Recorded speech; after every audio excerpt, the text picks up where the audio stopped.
Good morning, seniors. Today we're going to start chapter 3, which looks at business organization. This is the last chapter that we will be covering in our microeconomics quarter. Our next chapter, we will be in macroeconomics.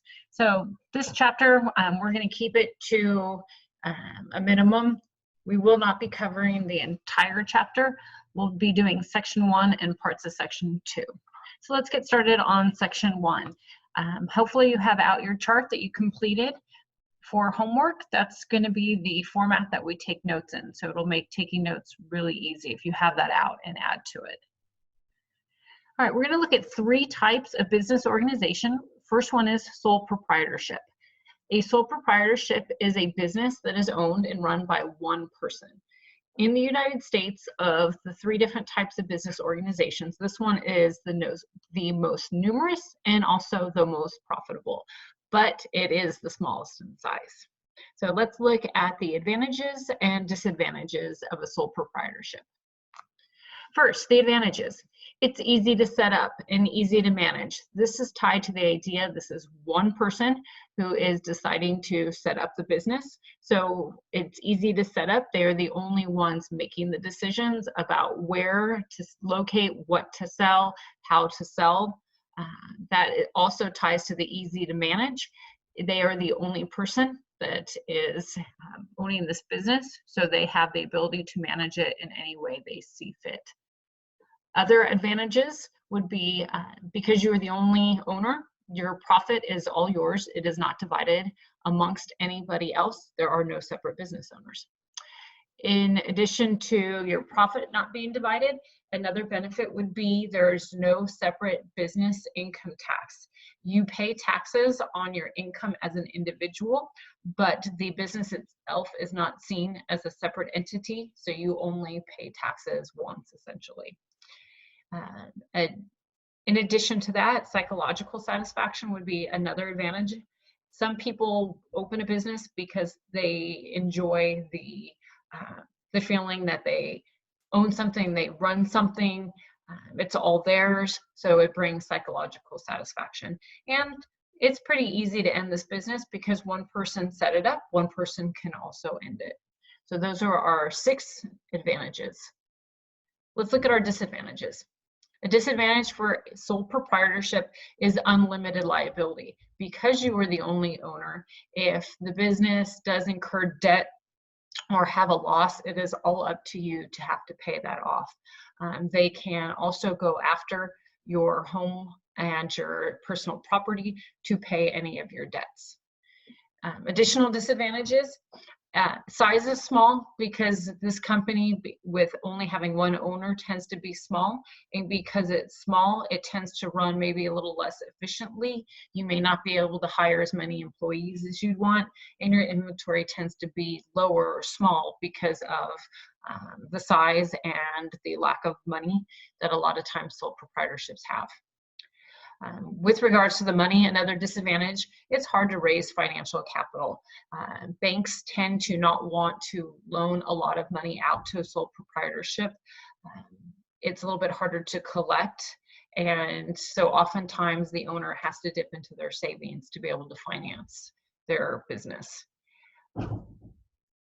Due to the fact it is a one-man gig, they may have limited managerial experience, so running the business may not be as smooth as if they had somebody else who with a little bit more, skilled in terms of dealing with the employees. It's hard to attract quality employees tied to that because these companies tend to not be able to offer large salaries or benefits like health or and vacation time. And it has a limited life. When the sole proprietor dies or decides not to do business, the business is over. So those are our advantages and disadvantages of a sole proprietorship. Our second type of business organization is a partnership. A partnership is where you have a business that is jointly owned by 2 or more people.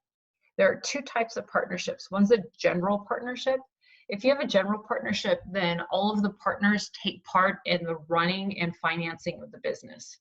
If you have a limited partnership, you have a partner who is not involved in the everyday running of your business, but they have contributed money. For them, it's an investment. The benefit of the limited partner is they are only liable for the amount of money that they have invested in this partnership. So now let's check out your advantages and disadvantages. Advantages, similar to a sole proprietorship, it's easy to set up and it's easy to manage because you only have a few people involved in deciding on the company and what to sell, where to locate, and then how to manage it. So our advantages are similar in that respect to a sole proprietorship. Also similar to a sole proprietorship would be the lack of special taxes. A partnership is not seen as its own individual entity, so you pay taxes only on your income that you earn. Compared to a sole proprietorship, it is easier to get financial capital. You have multiple people, so a bank it is a little bit more interested in loaning money. In this case, the chances of recouping the money increase with the number of partners. You also have more partners to draw from their savings or other investments. We could also compare that with sole proprietorship in that it's easier to get a little bit higher quality employees. The company being larger has the ability to offer maybe a larger salary or benefits package to employees. And overall, the advantage of just being larger gives more ability to make money to a partnership. So let's look at disadvantages of a partnership. If you own a partnership, you are responsible for the actions of your partner. So if your partner happens to make a bad business decision that really hurts the company, you are responsible for those decisions also and the debt incurred. Because you are working with others, another disadvantage would be potential for conflict. The partners may not agree with how to run the business and the decisions that are made. So there's a potential for conflict. There's also potential for bankruptcy. If the business, this is also similar to sole proprietorship, does make bad decisions and can no longer stay in business, then bankruptcy can be filed, but the banks can go after your personal assets to pay back your debts. There's limited life to the partnership. Similar to a sole proprietorship, when you have a partnership, if one of the partners does pass, then the partnership does end, or if a partner decides to leave, then that also could lead to the end of the partnership. All right, let's look at our last type of business organization. This is a corporation. This is probably what you are most familiar with.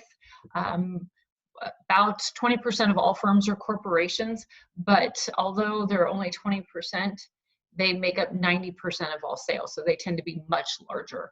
They are viewed as a separate legal entity, which has some tax implications we'll talk about.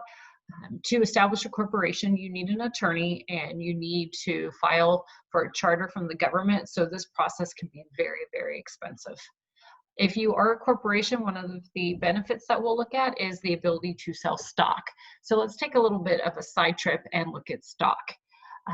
A corporation can sell essentially two types of stock, common stock and preferred stock. If you own common stock, you own part of the company, and for each share that you own of stock, you get a vote for the board of directors. So it gives you some say in the policies and how the business is run. If you own preferred stock, then you do own part of the company also, but you do not vote.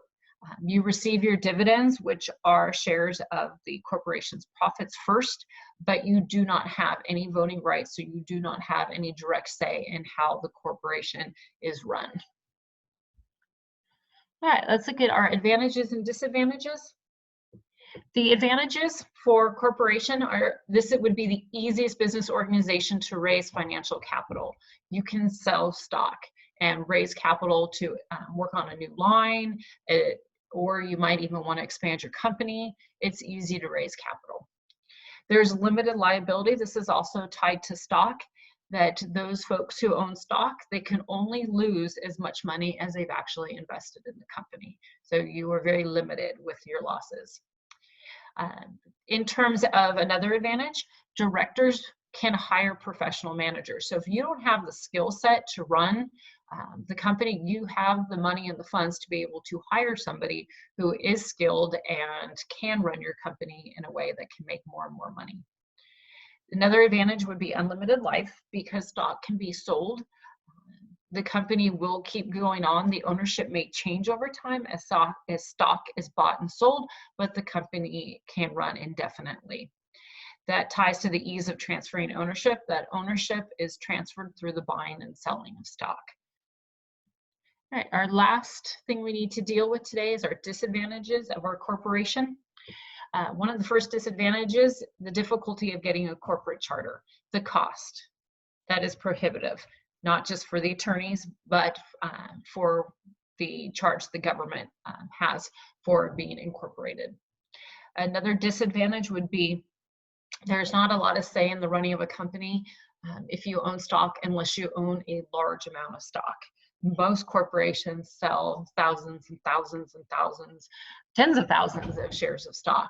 So there's not a lot of say in the running of a company. And even though you may be able to vote for a board of directors, those board of directors then tend to hire others to run the company. So there's not a lot of say. Another disadvantage would be double taxation of profit. A corporation is seen as its own legal entity, so that corporation is taxed by the government on any profit made. In addition, when it pays out the profit to owners within the company, maybe those who own stock, they too are taxed for their profit. So it ends up that profit is taxed 2 times when it comes to a corporation. And the last disadvantage, because the government does regulate corporations, then you have groups like the SEC, which would be the Security and Exchange Corporation, where you are monitored by the government and you are controlled by the different regulations that are set. So those are our 3 types of business organization. Before we go to section 2, we're going to take some time and look at some different businesses and how they've set themselves up and different roles that they play in the community. So hopefully that helps. If you have any questions, make sure that you are sending me any questions that you have either through Google Classroom or through an email. So have a good day, and I'll check in later with you guys. Bye.